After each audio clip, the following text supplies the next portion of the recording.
I always feel that I can add value to buyers coming in who might be slightly overwhelmed with having a historic property and what needs to be done. So that's where I come in, and I like to, after the transaction is over, carry on and stay in a consulting capacity to help them with those choices.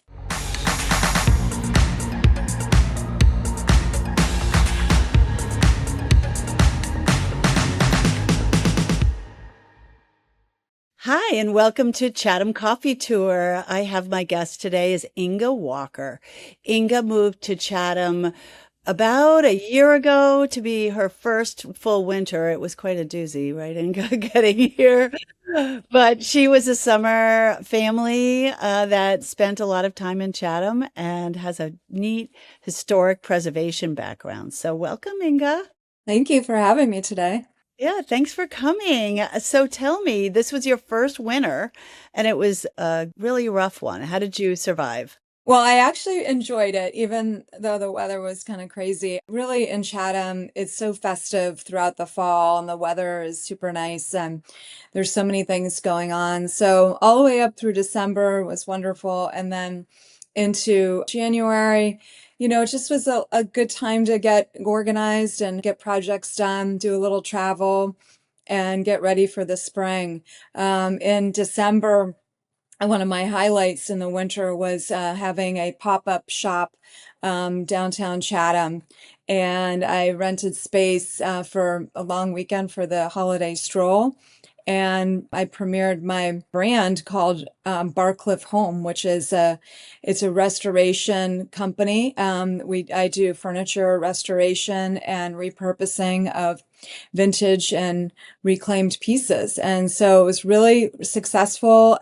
People really enjoyed the merchandise, and I was able to make a lot of wonderful connections in the design business. That was really neat. So Christmas Stroll, for people that don't know, is an annual event. It's on a weekend in December, and it's just kind of just what you'd think of a Hallmark movie. People are running into restaurants and getting cocktails and walking through town, and there are a lot of the stores stay open late. And Inga, this was your first time doing this. So had you been to Stroll before? Yeah, multiple times. Yep. So you knew what it was like. And so, but you said you had no idea what kind of turnout you'd get. And with these repurposed, items that you had, I know you had some really cool vintage barware that was a big hit with buyers. And that was a great place to highlight, what you do. Exactly. That was my goal, to really be able to showcase my passion for historic preservation and reclaimed items. I sourced all the items locally, mostly at thrift stores and other church reclaimed places. So I had an inventory of some furniture that was newly painted and freshened up, and then a lot of smaller pieces, as you mentioned, with the barware. I think some people just wanted something small that they could take with them, sort of gifty. So I'm going to be focusing on that for my future pop-ups, focusing on picnic and barware. And I'm going to have two pop-ups coming up this summer in July and August. Oh, that will be nice. So you get to do it again and see what the summer crowd brings. And what did you think, being this is your first winter? All right, so let's back up a little bit. Inga's moved here from Ohio. How did you get to Chatham in the first place? The story goes way back. My grandmother used to come here with her family way back in the 40s. And then my mom and my dad would come out when they were in grad school from Boston. And then they brought their family out, me and my brother. And so I spent some summers out here in high school, basically, and going to a lot of the old familiar spots. And then with my family, just wanted to carry on the tradition. And so started coming here with my two young children. And it gets in your blood, and you can't wait to get over the bridge. And Chatham, especially, it just, this has been our spot. And in 2011, ended up buying a really special historic cottage. It's 1928, and bought it from the original owner. So it just was really exactly what I'd been looking for. It had not been updated or renovated, and it was really just all the beautiful natural materials and flooring and beams and everything that you can see in the background here. I'm in my cottage right now. And so it was a really wonderful project. It is a wonderful project. And how did you get into preservation in the first place? So my background's in cultural anthropology and art, and I was an art teacher for about 12 years, and I always wanted to combine the two. I love understanding how people live and their sort of the aesthetics in a home. So I started doing some volunteer work in Ohio called Hudson Heritage, and it's a preservation group in the small town of Hudson, Ohio, which is a lot like the size of Chatham. And so I started volunteering and learning a lot about the preservation in that town. And my home there is from 1835. So I was doing a lot of work with my home, and it just kind of one thing led to another. And I ended up with that organization for about 12 years, and then on to found my own foundation to save and preserve the second oldest home in Hudson. So it was from 1825. And I ended up teaming up with another person, and I was co-president of the Baldwin Bust House Foundation, which is the name of that house, and brought on a board of 10. And we did a fundraising for a year and raised $1.5 million through just grassroots efforts. And we were able to secure the property with another foundation. And ultimately, it's this amazing community resource. And so I'm really proud of it. It was a 5-year project, start to finish, and it's really at the cornerstone of that New England town. It's called the Hudson. It's a New England-like town in Hudson, Ohio. That's so neat. So that must parallel a lot. I know you are on the board of POP, Protect Our Past, which is a Chatham-based group, but it does all of the Cape for historic preservation, and they do documentary films. Do you want to talk about that for a sec, about how you got involved in that? It seems like a nice, very nice parallel to what you were doing in Ohio. Right, it's very similar. The difference is that it's just getting off the ground. The group in Hudson had been going on since the 70s. So with POP, there's a lot of work to be done. And they really started out, as you mentioned, through film, doing their advocacy through filmmaking. And it's been really exciting. We've seen the shift in film in our world right now. People are wanting shorter clips. And so we used to be doing longer length films for an hour to 30 minutes to an hour. Now we're really focusing on shorts, and so we're doing a lot of those. And we're having our second film festival coming up in November, so that'll be wonderful. And it's just been really exciting. I'm in charge of the marketing and social media, so I'm really enjoying that because I get to be hands-on and out in the field and learning what's happening really with day to day with preservation, not just in Chatham but around the Cape. It's such a neat group. I was involved in it too, and they really appreciate all the historic homes, and there's not for a lack of historic homes. Obviously, it's tough with all the developing, and that I know from my business and your business. Inga and I also have started working together for real estate. So we know that it's very difficult when you have a historic home that we think seems awesome and would love to keep it forever, but we know that buyers sometimes have a different view and of what they have their vision to be, which isn't always the same. So it's nice for you to be able to give somebody sort of advice and comments on how to thread the needle and do both. Exactly. That's been my passion. And so now with real estate, I got my license about 6 months ago. And as Barb mentioned, I've joined her with two other people. We are with EXP, and we're called Coastal Collaborative, and it's been a wonderful experience. And I am focusing on historic properties and really enjoying working with the buyers and also sellers too, just to identify properties that are of interest to historic and what can be done. And really, I think a lot of buyers come along and, I see this in the open houses and some of the historic houses are well maintained and, it's pretty much done and ready to go. But there's a lot of other ones that really need a vision. And so I always feel that I can add value to buyers coming in who might be slightly overwhelmed with having a historic property and what needs to be done. So that's where I come in, and I like to, after the transaction is over, carry on and stay in a consulting capacity to help them with those choices. Yeah, because it gets so complicated. So let's go back to your pop-ups this summer. So you've got really quite a few hats you're wearing. No wonder you're not worried about being slow in the winter. I think for like a lot of us here who live here year round, it's like as soon as the summer is over and we get through fall, we can kind of exhale because we can get all the other stuff done, like taxes and whatever we have to do in the house, right? So you're planning two pop-ups this summer.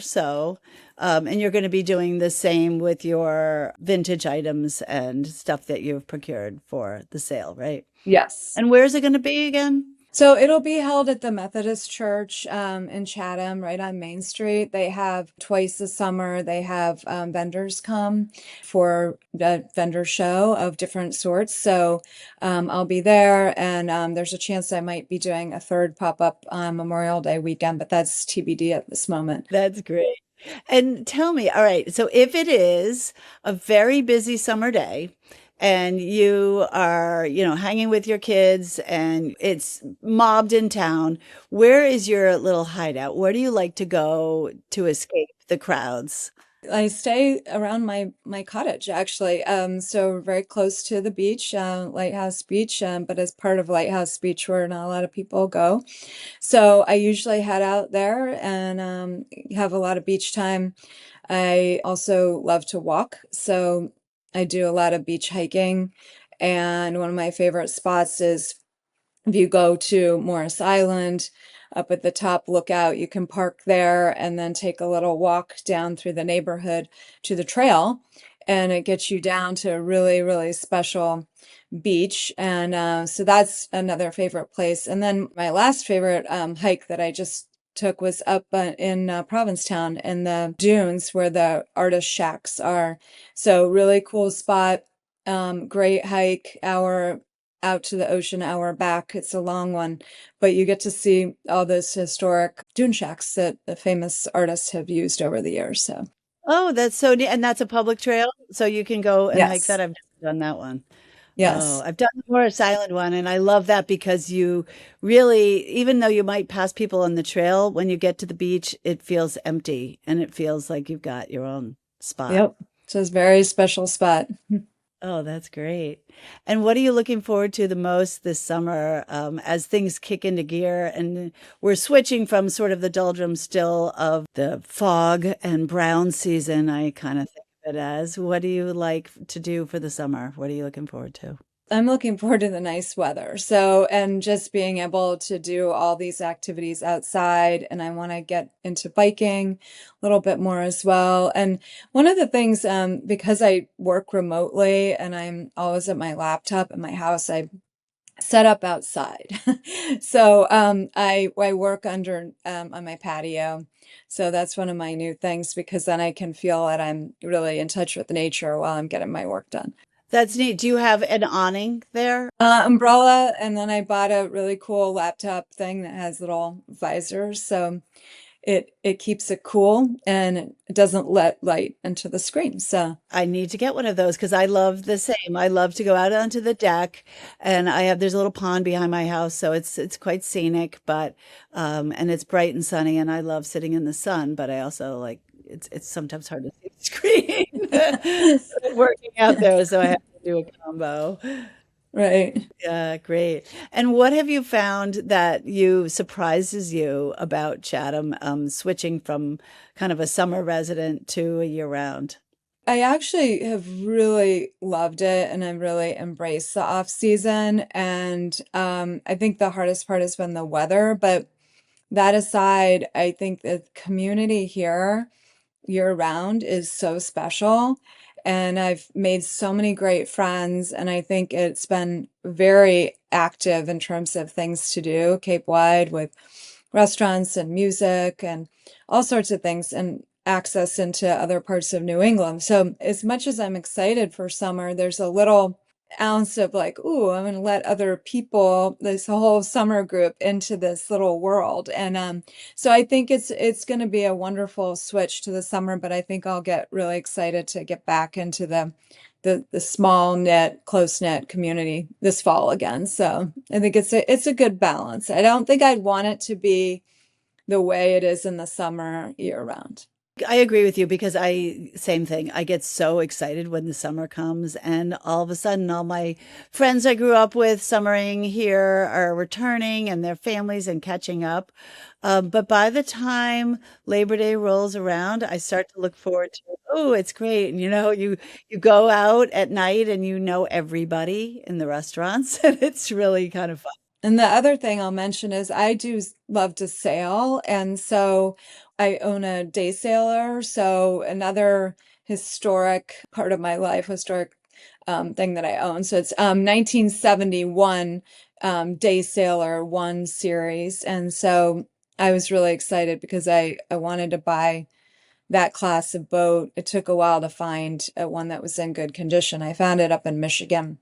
It was a lake boat, never been in the salt water, and brought it to Chatham, and it's been amazing. It has the original mahogany floorboards, and I've had to buy new sails, but I sail it in Stage Harbor, and it's a really wonderful part of the summer for me. Oh, that's great. And do you go out alone or do you take people out with you or No, both? I need people. I need crew. So definitely one, maybe two more. So it's just yeah, yeah. So many people I talk to mention like the best place to be is on the water in the summer. When there are crowds, you just kind of forget that it's even busy here. Right. I like to kayak and all those things. So that's really the best part. You talk about like escaping the crowds or just get out on the water. So Yeah, I like that too. And I also like just going on the water sometimes when it's not necessarily on the water, but walking by the beach in the winter and just still feeling part of it, even if you're not out boating because it's a little too cold for that sometimes. So. right. Yeah, good. Well, thank you so much for coming on and telling us all about what you're doing. I'm looking forward to seeing how your pop-ups go this summer. I think those will be really fun and, branch you into a whole different world with that on top of the preservation, on top of the real estate. So I'm glad you're super busy. Oh, thanks, Barb. This has been really fun to talk and look forward to really great times this summer. All right, great. Well, thanks so much, and we'll talk to you soon. Okay, thank you. For more local stories, favorite spots, and inspiring people who chose Chatham, follow and subscribe to Chatham Coffee Tour and stay connected. Whether you're already here or dreaming about life in Chatham, this is your place to belong.